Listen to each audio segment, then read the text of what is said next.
João Queiroz, da GoBullying, é convidado desta tarde do Fecho de Contas. João, boa tarde. Comecemos por olhar por esta notícia que dá conta de um novo plano de recapitalização da banca espanhola. Foi uma notícia bem recebida em Portugal, teve impacto positivo sobretudo no setor financeiro e destaque para o Banco do Espírito Santo, mas este plano é de facto positivo para o setor financeiro espanhol e já agora ibérico? Olhando para a evolução das cotações dos bancos da Península Ibérica, já se notava na última sessão e meia, 2 sessões, alguma entrada e alguma tomada de posições nos bancos por parte dos investidores. Esta medida, este anúncio por parte de Espanha, sobretudo vai ajudar mais a criação das expectativas, depois da vaga que assistimos até a semana passada, continuação da redução da exposição, principalmente na dívida soberana, depois no setor bancário e depois nas outras empresas mais alavancadas ou com mais recurso à dívida. Tem-se notado aqui que o risco setor bancário ou setor financeiro tem mais complacência, os investidores têm mais complacência. E este dado, sobretudo, este anúncio, vem sobretudo de trabalhar esta parte das expectativas. Está muito centralizado também este facto, o principal choque dentro do setor bancário espanhol continua a ser a parte das caixas e também já fizeram algum trabalho, vêm das quase 50 ou meia centena de caixas para aproximadamente 15. Pois teve havido aqui um grande processo de consolidação. E esse processo vai continuar, tendo em conta estas fragilidades das caixas, e já agora também pode envolver os bancos portugueses. Esta semana tivemos mais alguns rumores vindos de Espanha de uma consolidação transibérica. De vez em quando é natural, e provavelmente durante este ano e à medida que possam surgir indicadores de que possa haver uma recuperação em termos, mais do que recuperação, um crescimento da economia a nível global, se calhar vamos assistir não só na banca, como também a outros setores.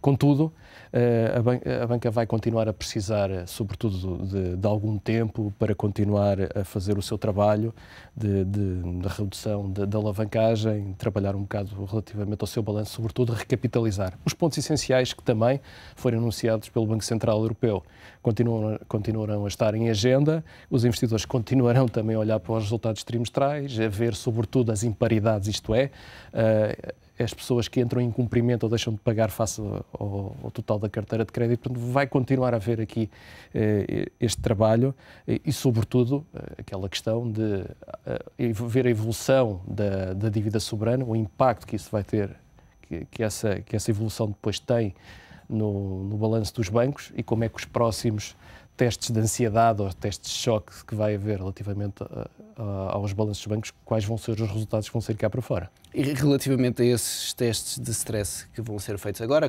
supostamente com critérios mais apertados do que aqueles que foram feitos em 2010, estes testes podem, de facto, trazer mais credibilidade para o setor financeiro ou, nesta altura, depois do relativo fracasso que foram os últimos testes, o mercado já não vai estar à espera destes resultados com tanto interesse?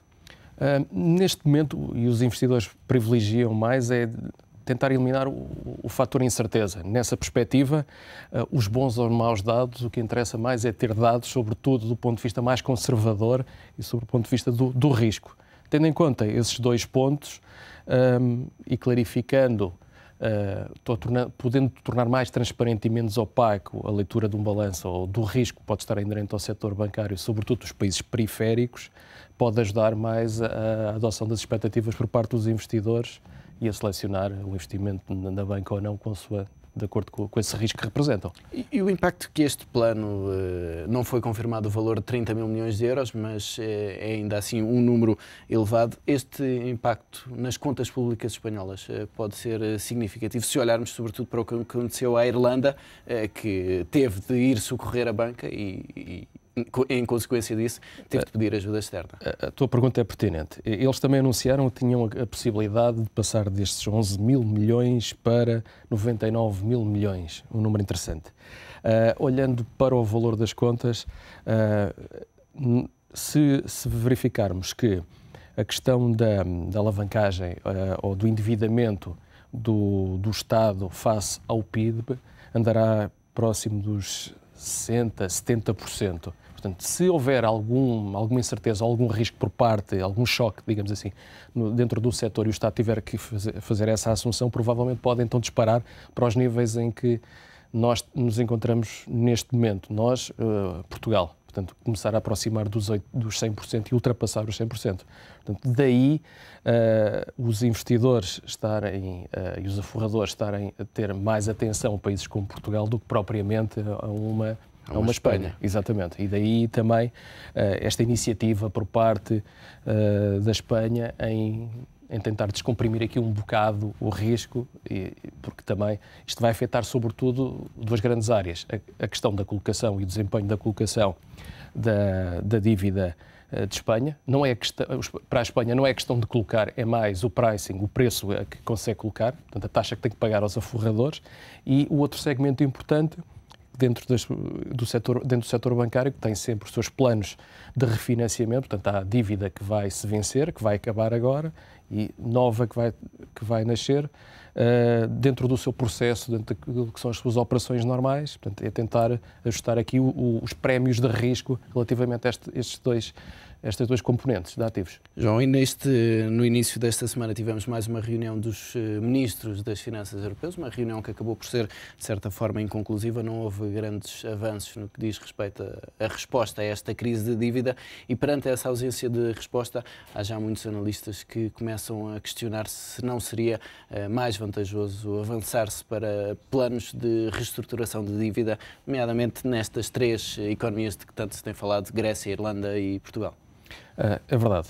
Esse tema provavelmente vai sendo revisitado à medida que vamos verificando alguns choques ou novas surpresas negativas, ou então se houver alguma necessidade mais pontual em termos microeconómicos, sobretudo no setor da banca. Neste momento observa sobretudo a questão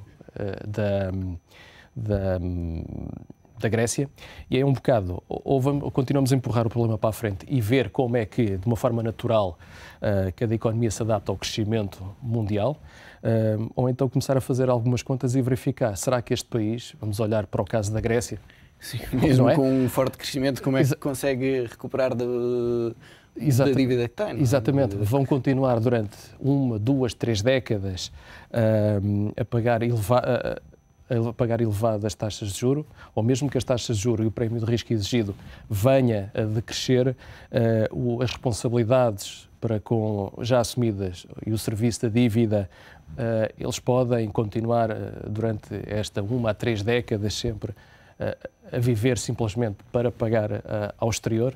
A grande questão que se está a colocar relativamente entre se continuamos com este plano inicial ou se efetua uma reestruturação, uma forma eufemística para dizer vamos perdoar 30% da dívida, e é curioso verificar aí que a dívida grega transaciona dos 10 anos, transaciona próximo dos 70%, enquanto nós e os irlandeses para os 10 anos andamos a transacionar 85%, 90%, mais ou menos. Os gregos já está a ser aplicado na prática. Os investidores na prática já estão a descontar um bocado esse corte, não é? Portanto, essa possibilidade de... Aqui não se vai tratar tanto de uma moratória. Eu vou dizer, olha, atenção, vou invocar aqui um jargão para, olha, não vou pagar juros durante um tempo, ou vocês perdoam os meus juros, mas eu vou vou reformular, estruturar a dívida e pagar mais à frente. Já não é tanto, é dizer, como algumas economias muito pobres da África, dizer, não vai haver possibilidade, vamos assumir isto. E mais vale perdoarem da dívida. Exatamente, e mais vale ser já do que estar a acumular serviço da dívida e depois a estar a fazer a recapitalização e a capitalização destes valores mais para a frente, e depois o valor a perdoar terá que ser muito maior. O facto da Alemanha, a França e uma parte da Europa já há 2, 3 meses ter vindo a referir que os investidores também têm que vir a tomar parte em alguma reestruturação da dívida, é um bocado preparar o aforrador, o investidor, os fundos de pensões, as seguradoras, tudo o resto, para esta situação. Partilhar esta situação, não é? Partilhar os custos. Exatamente. Do facto de perdoar esta dívida. Exato. E são esses sinais que estão a levar então a que a dívida grega já esteja a ser transacionada a 70%. Já não é uma questão nova, já vimos observando nos últimos 2 meses. mas tem estado de uma forma bastante sustentada em volta destes valores. Agora, nós, economias mais pequenas, como por exemplo Portugal e Irlanda, a Irlanda tem aquela questão do setor bancário, tem alguma capacidade tem algum efeito multiplicador em termos de economia, acompanhar algum crescimento, se a economia global tiver alguma tração, alguma evolução. Agora, já Portugal, daí voltamos a ter os receios outra vez, podemos estar a pagar estas taxas, como a emissão desta semana, para um ano pagámos quase 4 vezes o que pagámos há um ano atrás, para o mesmo valor. É difícil ter perspectivas se não olharmos mais para fora, outra vez para as exportações e, sobretudo, se o exterior achar que nós temos investimentos, ou vamos colocar em investimentos, cujo retorno possa ser duvidoso. Ou a nossa população aumenta muito, ou nós então João, e perante essas contas, porquê é que a Europa hesita tanto em avançar com este processo de reestruturação da dívida grega? É uma questão mais política ou, de facto, o impacto desse corte nas contas dos bancos criaria aqui um risco forte para a solidez desses mesmos bancos? Essa pergunta é inteligente e tem a ver também com esse segundo ponto. É todo o impacto que depois tem dentro do setor financeiro. Falo não só aqui por parte dos bancos, falamos também, sobretudo, em fundos de pensões. Não vamos esquecer que, na realidade, há 2, 3 anos, a dívida soberana era considerado como um ativo sem risco, teoricamente era considerado como um ativo sem risco, e provocar esse choque, por exemplo, vamos olhar para um caso limite, num fundo de pensões que está muito exposto ainda em dívida de todo este conjunto de países, terá um impacto. Também o facto de haver uma reestruturação da dívida grega, depois há tendência para também se repassar isto depois a outro tipo de economias. Temos falado irlandesa e portuguesa, podemos também falar numa romena, numa húngara, embora sejam economias mais específicas e os tipos de exposição são diferentes, é verdade. Contudo, na prática, a Europa estará aqui a dar tempo para que essas instituições se reduzam a exposição à dívida grega e vão atirando essa exposição para o Banco Central Europeu, provavelmente?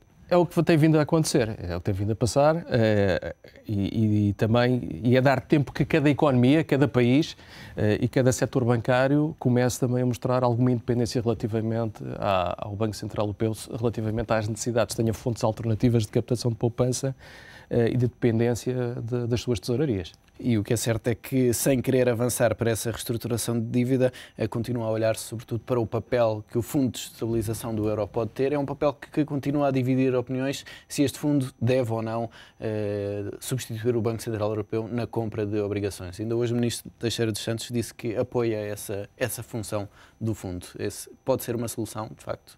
Pode constituir e será também uma forma alternativa ao Banco Central Europeu, está bem colocado. Agora, temos que ver cada participante do fundo, se solicitar a utilização desses fundos, não é? Alguém vai ter que o substituir também dentro dessa estrutura. E tem que haver também sempre uma vontade de cada país para ver até que ponto está disponível para partilhar o risco e depois verificar se tem possibilidade de enfrentar uma reestruturação dessa dívida. João, é algo que continuaremos a analisar às quintas-feiras. Obrigado pela presença neste Fecho de Contas, o comentário de João Queiroz.